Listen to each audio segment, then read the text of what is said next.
Narušitel, červený agent základně. Cizí agent základně.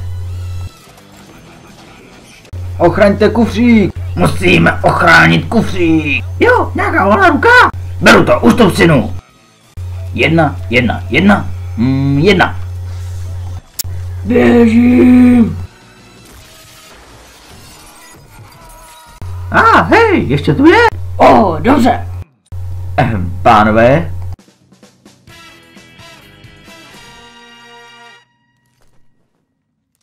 Zdá se, že kufřík je v bezpečí. To teda jo. Nepoštěstilo se někomu zabít červeného agenta cestou sem? Ne? Tak to máme pořád problém. No. Velký problém. Já už zabil hromadu agentů, je ten skupina blbsix maniaků. Něco jako ty. Nic vezli. Pokud se ti je podařilo zabít, tak tě můžu ujistit, že nebyli jako já. A už vůbec jako ten chlap uvnitř budovy. Co? Ty ze šéfyho fanklubu? Ne, to spíš tvoje matka. Co? To? V skutku. A teď je tu, aby vyjebal s náma.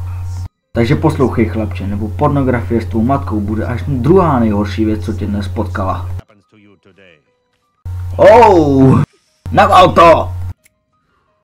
Tento agent už prolomil naši obranu.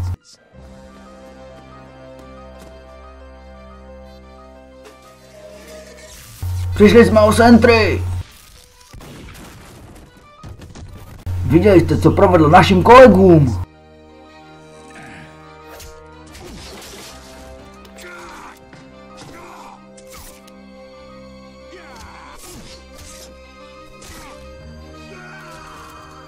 A co je nejhorší, může to být kdokoliv z nás. Pryč!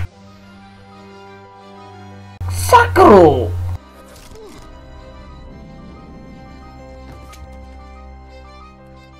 Může být přímo v této místnosti. Můžeš to být ty, můžu to být já, může to být... Co? Bylo to jasný. On je červený agent. Sledujte. Červená každou sekundu.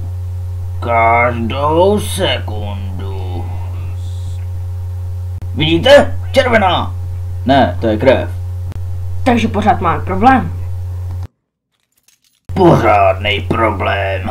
Dobře, kdo jde najít toho agenta? Stojím přímo za vámi.